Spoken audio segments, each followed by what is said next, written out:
The Champions League is remembered for the teams that win. I'm going to start with the Blues. That Chelsea 2021 side, for as good as that moment was for the Blues, I think any of these teams above them would have a field day with them.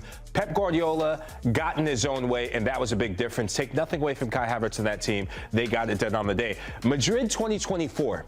I was a bit torn with this because Vinny Jr. was outstanding. Toni Kroos was outstanding. Real Madrid doing what they do. But I think that if they face this PSG side from last season, Borussia Dortmund in that final, they had them dead to rights for 60 minutes. PSG would have put them away. That is why I have PSG right here at number 5, because when you decimate Inter in a final like that, you get my attention. And they have Ousmane Dembele, the reigning Ballon d'Or holder, for a reason in that, and so many of the players that we give them plaudits for. This Liverpool side in 2019, that match was significant for so many reasons, not just because them getting their hands on that massive trophy, the one with the big ears, losing the Champions League final the season before against Real Madrid, but you talked about the missing players in that semifinal against Barcelona. Mohamed Salah and Bobby Firmino missing in that turnaround, the Liverpool remontada. Now it's the top 3. So for me, when I look at the top 3, I was torn between this, but I went with Bayern under Hansi Flick in 2020. Now, Hansi Flick took over Bayern Munich in November of that season. Niko Kovac got fired. He didn't even have a full season with them. And maybe the asterisk of why I put them below City is during the COVID season, you only played one leg in the knockout rounds to get to the final.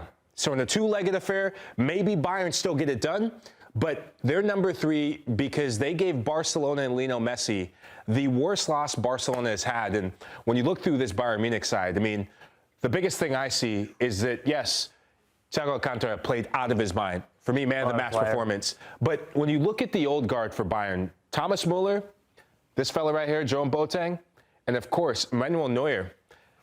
Niko Kovac pissed all of them off. Hansi Flick, the smartest thing he did was he got all the old guard back on his side and playing their best football since that group won the World Cup with Germany in 2014. So before I move forward, what do you guys think so far? PSG is too low. Really? Ridiculous. Yeah. Okay, where'd you put them? Yeah. PSG should be, I think, ahead of this Bayern team. Ooh, really? Well, I've got no real arguments for that, Tom. Yep. I'm sorry. What we saw last year, I'll go on and on about it, and even now they're playing a brand of football that nobody else is playing, and it's wonderful to watch. I've got them there or there. I would agree, Jeff. Over Bayern. Definitely over Bayern. Yeah. Wow. So what about the Bayern side doesn't tick the boxes for you? And maybe it's unfair because it was the COVID time, but that's all a blur. And there's so many differences around that season because of the historic event of all of the leagues kind of halting play, and there being no fans at the final, and there being one leg knockout ties.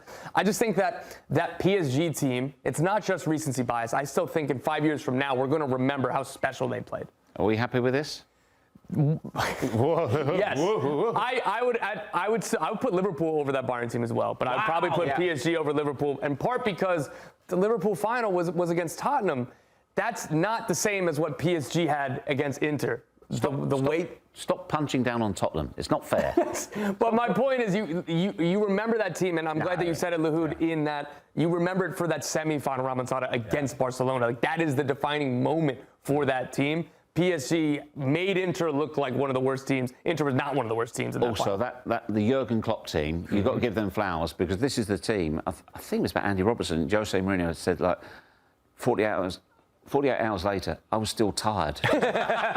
Just watching them. I'm exhausted. Yeah. The energy that they have. Iconic. Heavy metal football. So, and then there was 2, right?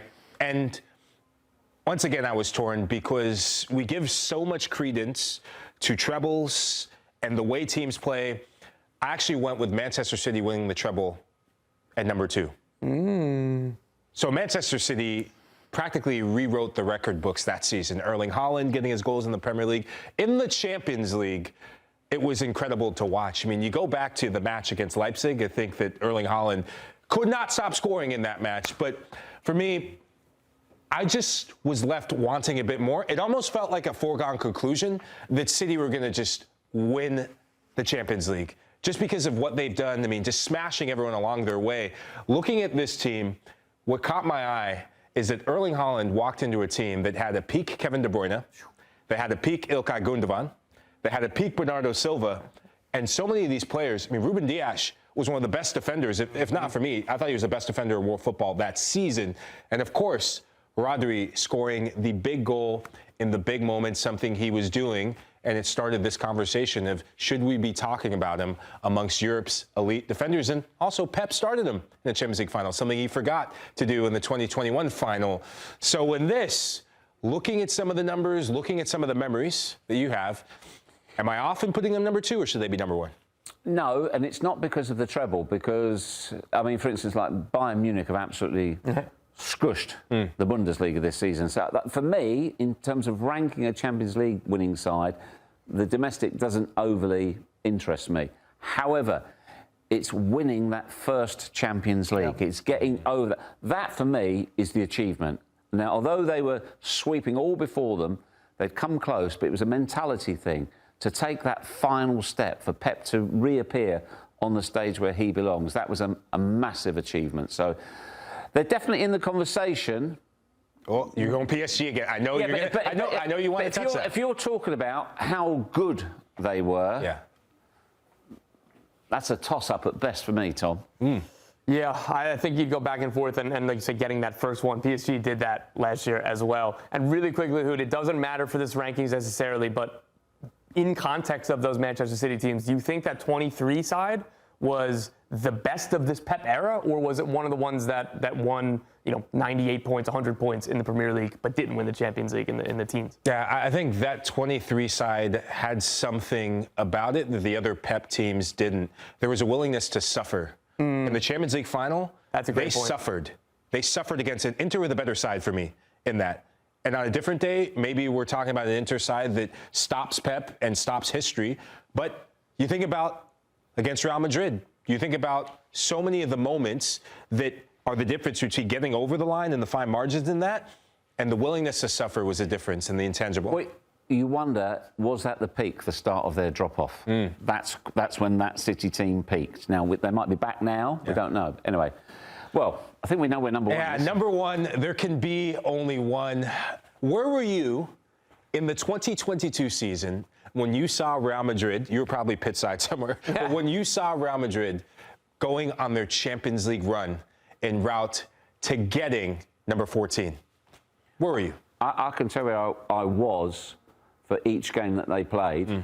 I was sat at home watching him and him put on masterclasses. Oh, my days. I know there's so much other talent in the team, but they were just exceptional. So the thing that defines this as the number 1 team for me is the run that they had in. So they beat a PSG side that they were down in the first leg, right? Yeah. They beat a PSG side that had Neymar, Messi, and, of course, Kylian Mbappe. They were down 1-0.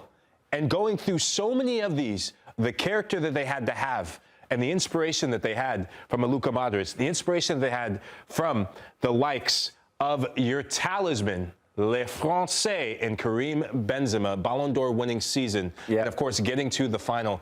I mean, you're talking about the champions of France. You're talking about the reigning European champions. You're talking about the champions of England. And I was on my honeymoon when I watched the second leg. And I remember. You're romantic, you. Yeah, I know. I remember it was the only football I watched my entire honeymoon. I remember telling my wife, like, babe, like, there's one game I've got to watch.